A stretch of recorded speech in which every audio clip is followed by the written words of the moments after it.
Bonsoir à tous, bienvenue à ce flash d'information.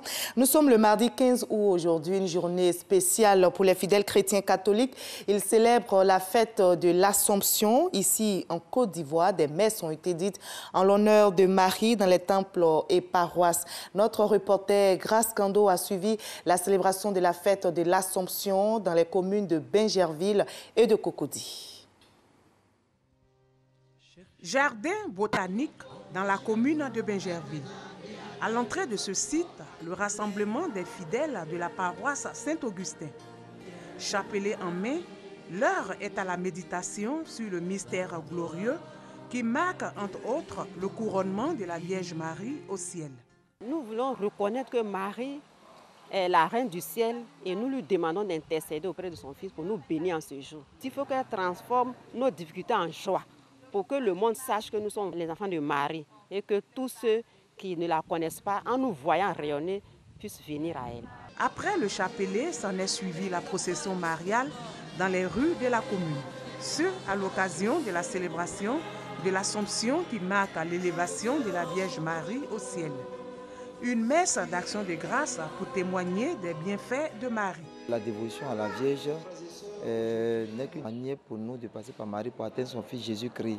De par son oui, elle a permis à ce que le plan de Dieu se réalise pour le salut de l'humanité. Donc nous aussi, qui marchons à la suite du Christ, dans notre quotidien, dit oui au Seigneur pour que son projet se réalise. Voilà pourquoi, en cette fête-là, en honorant la Vierge Marie, nous prions pour notre pays, pour que ses fils, ses filles puissent, en toute humilité et sincérité du cœur, s'aimer davantage. La Vierge Marie est notre mère à tous. On doit la vénérer, lui demander plein de grâce, de pardonner tous nos péchés, d'apporter toutes nos souffrances vers son Fils. Les fidèles de la paroisse Bon Pasteur de la Riviera 3, dans la commune de Cocody, ne sont pas aussi en reste de la fête de l'Assomption. Prières et louanges étaient au menu de la célébration. Jésus a fait son premier miracle à la demande de sa maman, aux noces de Cana. Il a transformé l'eau en vin.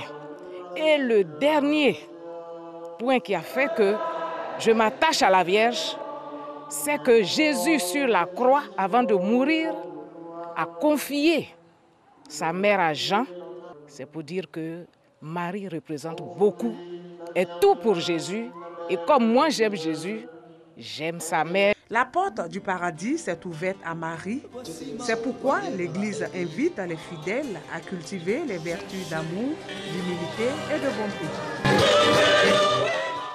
Et la fête de l'Assomption est également célébrée par des sportifs. L'idée est de la Fédération ivoirienne de cyclisme qui a initié le Grand Prix de l'Assomption. C'est la 3e année consécutive que cette compétition se déroule dans le département de Jacquesville. Plus de 30 coureurs ont pris part à ce circuit. Le peloton de tête à l'arrivée était constitué de Lingani Amadou, Soumoro Ibrahim et Kouadio Antoine. On y reviendra ce soir à 20h.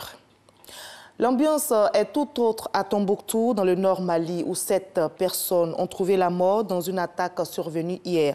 Parmi les victimes, on compte 5 agents de sécurité travaillant pour la MINUSMA, mission de l'ONU au Mali. Des casques bleus ont été blessés lors de l'attaque. 6 assaillants ont été neutralisés. Les forces armées maliennes ainsi que des hélicoptères français de l'opération Barkhane ont pris part à la riposte.